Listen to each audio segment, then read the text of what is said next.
ಒಂದು ಕಡೆ ರಾಹುಲ್ ಗಾಂಧಿ ಅವರು ಬರ್ತಾರೆ ಅನ್ನೋ ಸುದ್ದಿ ಗೊತ್ತಾಗ್ತಾ ಇದ್ದಂತೆ ಕಾಂಗ್ರೆಸ್ನಲ್ಲಿ ಪಟ್ಟಕ್ಕೆ ಸಂಬಂಧಿಸಿದಂತ ಬೆಳವಣಿಗೆಗಳು ಮತ್ತೊಂದು ದಾರಿಯ ಕಡೆಗೆ ಹೋದಂಗೆ ಕಾಣಿಸ್ತಾ ಇದೆ.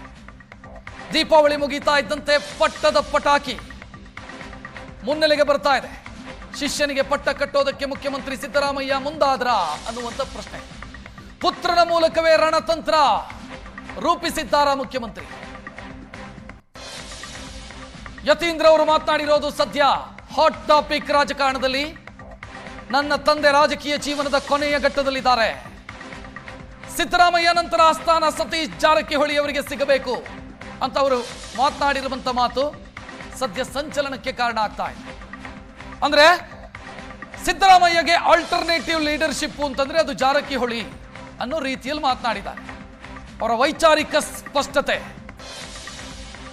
ಸತೀಶ್ ಜಾರಕಿಹೊಳಿ ಅವರ ವೈಚಾರಿಕ ಸ್ಪಷ್ಟತೆ, ಸೈದ್ಧಾಂತಿಕ ಸ್ಪಷ್ಟತೆ, ಮುಂದಕ್ಕೆ ಮಾರ್ಗದರ್ಶನ ಸಿಗುವಂತಾಗಬೇಕು ಉಳಿದವರಿಗೆ ಮತ್ತು ಅದನ್ನ ಲೀಡ್ ಮಾಡಬೇಕು ಸತೀಶ್ ಜಾರಕಿಹೊಳಿ ಅಂತ ಯತೀಂದ್ರ ಅವರು ಮಾತನಾಡಿರೋದು ನಾನಾ ಅರ್ಥಗಳನ್ನ ಕಲ್ಪಿಸ್ತಾ ಇದೆ.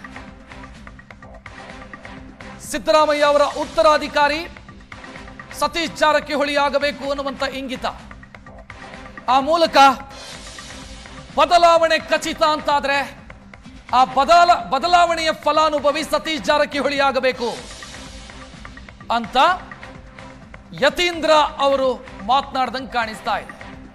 ಬದಲಾವಣೆ ಅನಿವಾರ್ಯ ಅಂತಾದ್ರೆ, ಸಿದ್ದರಾಮಯ್ಯ ಬದಲಾವಣೆ ಅನಿವಾರ್ಯ ಅಂತಾದ್ರೆ ಆಲ್ಟರ್ನೇಟಿವ್ ಸತೀಶ್ ಜಾರಕಿಹೊಳಿ ಆಗಬೇಕು,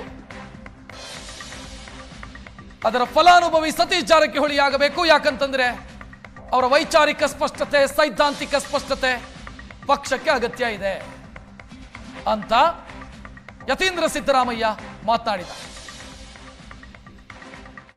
ಇನ್ನೇನು ರಾಜಕೀಯ ಕೊನೆಗಾಲದಲ್ಲಿದ್ದಾರೆ, ಅವರ ರಾಜಕೀಯ ಬದುಕಿನ ಕೊನೆ ಘಟ್ಟದಲ್ಲಿದ್ದಾರೆ. ಅಂತ ಸಮಯದಲ್ಲಿ ಈ ರೀತಿ ವೈಚಾರಿಕವಾಗಿ ಪ್ರಗತಿಪರವಾದಂಥ ಸಿದ್ಧಾಂತ ಇಟ್ಕೊಂಡಿರೋರಿಗೆ ಮಾರ್ಗದರ್ಶನ ಮಾಡೋದಕ್ಕೆ, ಅವ್ರಿಗೆ ನೇತೃತ್ವ ವಹಿಸ್ಕೊಳ್ಸೋದು ನಾಯಕರು ಬೇಕು. ಜಾರಕಿಹೊಳಿ ಅವರು ಅಂತ ಒಂದು ಜವಾಬ್ದಾರಿಯನ್ನು ವಹಿಸ್ಕೋತಾರೆ.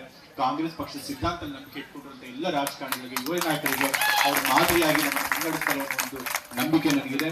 ಸೊ ಹಾಗಾಗಿ ಈ ರೀತಿ ಒಂದು ತತ್ವಬದ್ಧತೆ ಇರುವಂತಹ ನಾಯಕ ಸಿಗೋದು ಬಹಳ ಕಷ್ಟ. ಅಂತ ಕೆಲಸನ ಜಾರಕಿಹೊಳಿ ಮಾಡ್ತಿದ್ದಾರೆ. ಅಂತ ಕೆಲಸ ಇನ್ನೂ ಮುಂದುವರಿಸಲಿ ಅಂತ ಹೇಳಿ ನಾನು ಕೇಳ್ಕೊಳ್ತಾ, ಈಗ ಇನ್ನೇನು ರಾಜಕೀಯ ಕೊನೆಗಾಲದಲ್ಲಿದ್ದಾರೆ, ಅವರ ರಾಜಕೀಯ ಬದುಕಿನ ಕೊನೆ ಘಟ್ಟದಲ್ಲಿದ್ದಾರೆ. ಅಂತ ಸಮಯದಲ್ಲಿ ಈ ರೀತಿ ವೈಚಾರಿಕವಾಗಿ ಪ್ರಗತಿಪರವಾದಂಥ ಸಿದ್ಧಾಂತ ಇಟ್ಕೊಂಡಿರೋರಿಗೆ ಮಾರ್ಗದರ್ಶನ ಮಾಡೋದಕ್ಕೆ, ಅವ್ರಿಗೆ ನೇತೃತ್ವ ವಹಿಸ್ಕೊಳ್ಸೋದು ನಾಯಕರು ಬೇಕು. ಜಾರಕಿಹೊಳಿ ಅವರು ಅಂತ ಒಂದು ಜವಾಬ್ದಾರಿಯನ್ನು ವಹಿಸ್ಕೋತಾರೆ. ಕಾಂಗ್ರೆಸ್ ಪಕ್ಷದ ಸಿದ್ಧಾಂತ ನಂಬಿಕೆ ಇಟ್ಕೊಂಡಿರುವಂಥ ಎಲ್ಲ ರಾಜಕಾರಣಿಗಳಿಗೆ, ಯುವ ನಾಯಕರಿಗೆ ಅವ್ರ ಮಾದರಿಯಾಗಿ ನಮ್ಮ ಮುನ್ನಡೆಸ್ತಾರೆ ಅನ್ನೋ ಒಂದು ನಂಬಿಕೆ ನನಗಿದೆ. ಸೊ ಹಾಗಾಗಿ ಈ ರೀತಿ ಒಂದು ತತ್ವಬದ್ಧತೆ ಇರುವಂತಹ ನಾಯಕ ಸಿಗೋದು ಬಹಳ ಕಷ್ಟ. ಅಂತ ಕೆಲಸನ ಜಾರಕಿಹೊಳಿ ಮಾಡ್ತಿದ್ದಾರೆ. ಅಂತ ಕೆಲಸ ಮುಖ್ಯಮಂತ್ರಿ ಸಿದ್ದರಾಮಯ್ಯ ಅವರ ಪುತ್ರ MLC ಯತೀಂದ್ರ ಅವರು ಮಾತನಾಡಿದ್ದು ಈಗ ಚರ್ಚೆಯ ವಸ್ತು. ಕಾರಣ ಅವರು ಸ್ಪಷ್ಟವಾಗಿ ಹೇಳ್ತಾರೆ, ರಾಜಕೀಯ ಸಂಧ್ಯಾ ಕಾಲದಲ್ಲಿ ನನ್ನ ತಂದೆ ಇದ್ದಾರೆ, ನಂತರ ಮುಂದೆ ಪ್ರಗತಿಪರ ಸಿದ್ಧಾಂತ, ಸೈದ್ಧಾಂತಿಕ ಸ್ಪಷ್ಟತೆಯೊಂದಿಗೆ ಪಕ್ಷವನ್ನು ಮುನ್ನಡೆಸಬೇಕು ಅಂತಾದ್ರೆ ಅದು ಸತೀಶ್ ಜಾರಕಿಹೊಳಿ ಅವರಿಗೆ ಸಾಧ್ಯ ಅನ್ನೋ ಅರ್ಥದಲ್ಲಿ ಮಾತನಾಡಿದ್ದಾರೆ. ಹೆಚ್ಚಿನ ಡೀಟೇಲ್ ನೀಡೋದಕ್ಕೆ ನಮ್ಮ ಪ್ರತಿನಿಧಿ ಅನಿಲ್ ನೇರ ಸಂಪರ್ಕದಲ್ಲಿ. ಅನಿಲ್, ಮೆಸೇಜ್ ಕ್ಲಿಯರ್ ಅಂತ ಅನ್ಸುತ್ತೆ. ಒಂದು ವೇಳೆ ಬದಲಾವಣೆ ಅಂತಾದ್ರೆ ಬದಲಾವಣೆಯ ಫಲಾನುಭವಿ ಸತೀಶ್ ಆಗಬೇಕು ಅಂತ.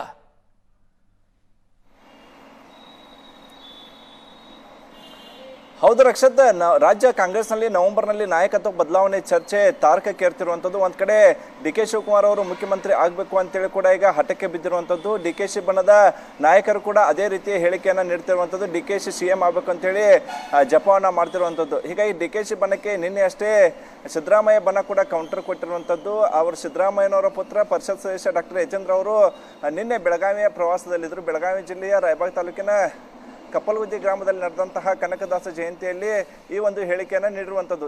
ಸಾಕಷ್ಟು ಮುಖ್ಯಮಂತ್ರಿ ಸಿದ್ದರಾಮಯ್ಯ ಹಾಗೂ ಸತೀಶ್ ಜಾರಕಿಹೊಳಿ ಅವರ ವೈಚಾರಿಕ ನಿಲುವು ಒಂದೇ ರೀತಿ ಇರುವಂಥದ್ದು. ಹೀಗಾಗಿ ಸಿದ್ದರಾಮಯ್ಯ ನಂತರ ಅದರ ನಾಯಕತ್ವ ಜವಾಬ್ದಾರಿ, ಕಾಂಗ್ರೆಸ್ನ ನಾಯಕತ್ವ ಜವಾಬ್ದಾರಿ ಸತೀಶ್ ಜಾರಕಿಹೊಳಿ ಸಿಗಬೇಕು ಅನ್ನುವಂಥ ಹೇಳಿಕೆ ನೀಡಿದ್ದು ರಾಜ್ಯ ಕಾಂಗ್ರೆಸ್ನಲ್ಲಿ ಸಾಕಷ್ಟು ಚರ್ಚೆಗೂ ಕೂಡ ಈಗ ಕಾರಣವಾಗಿರುವಂಥ. ಮತ್ತೊಂದೆಡೆ ಸಿದ್ದರಾಮಯ್ಯ ಆಪ್ತ ವಲಯದಲ್ಲಿ ಸತೀಶ್ ಜಾರಕಿಹೊಳಿ ಗುರುತಿಸಿಕೊಂಡಿರುವಂಥದ್ದು. JDS ಬಳಿಕ ಸಿದ್ದರಾಮಯ್ಯನವರು ಉಚ್ಚಾಟನೆ ಆದ ಬಳಿಕ ರಾಜ್ಯಾದ್ಯಂತ ಅಹಿಂದ ಸಮಾವೇಶ ಮಾಡ್ತಾರೆ. ಅಹಿಂದ ಸಮಾವೇಶಕ್ಕೆ ಬೆನ್ನೆಲುಬಾಗಿ ನಿಂತಿದೆ ಸತೀಶ್ ಜಾರಕಿಹೊಳಿ. ಈ ಕಾರಣಕ್ಕೆ ನಾಯಕತ್ವ ಬದಲಾವಣೆ ಆಗುವಂಥ ಪರಿಸ್ಥಿತಿ ಬಂದರೆ DK ಶಿ ಬದಲಾಗಿ ತಮ್ಮ ಶಿಷ್ಯನಿಗೆ ಪಟ್ಟ ಕಟ್ಟಬೇಕು ಅನ್ನುವಂಥ ಲೆಕ್ಕಾಚಾರದಲ್ಲಿ CM ಇದ್ದಾರಾ ಅನ್ನುವಂಥ ಅನುಮಾನಗಳು ಕೂಡ ಈಗ ದಟ್ಟವಾಗ್ತಿರುವಂಥದ್ದು. ಇನ್ನಷ್ಟೇ ಈ ಬೆಳವಣಿಗೆ ಬಗ್ಗೆ, ಯಾಕಂದ್ರೆ ನಿನ್ನೆ ವೇದಿಕೆ ಮೇಲೆ ಸತೀಶ್ ಜಾರಕಿಹೊಳಿ ಅವರು ಇದ್ರು, ಆದರೆ ಈ ಸಂಬಂಧಪಟ್ಟಂಗೆ ಈವರೆಗೂ ಕೂಡ ಸತೀಶ್ ಜಾರಕಿಹೊಳಿ ಪ್ರತಿಕ್ರಿಯೆ ಕೊಟ್ಟಿಲ್ಲ. ಇವತ್ತು ಕಿತ್ತೂರು ಉತ್ಸವಕ್ಕೆ ಚಾಲನೆ ನೀಡೋಕ್ಕೆ ಸತೀಶ್ ಜಾರಕಿಹೊಳಿ ಬರ್ತಿರುವಂಥದ್ದು. ಹೀಗಾಗಿ 9 ಗಂಟೆ ನಂತರ ಈ ಸಂಬಂಧಪಟ್ಟಂಗೆ ಸತೀಶ್ ಜಾರಕಿಹೊಳಿ ಅವರು ಪ್ರತಿಕ್ರಿಯೆ ನೀಡುವ ಸಾಧ್ಯತೆ ಇರುವಂಥದ್ದು. ಆದರೆ ಎಲ್ಲೊಂದು ಕಡೆ ಯತೀಂದ್ರ ಅವರ ಹೇಳಿಕೆ ಏನಿದೆ ರಾಜ್ಯ ರಾಜಕಾರಣದಲ್ಲಿ ಈಗ ಸಂಚಲನಕ್ಕೂ ಕೂಡ ಕಾರಣವಾಗಿರುವಂಥದ್ದು. ರಕ್ಷತ್, ಥ್ಯಾಂಕ್ ಯು ಅನಿಲ್ ಮಾಹಿತಿಗೆ.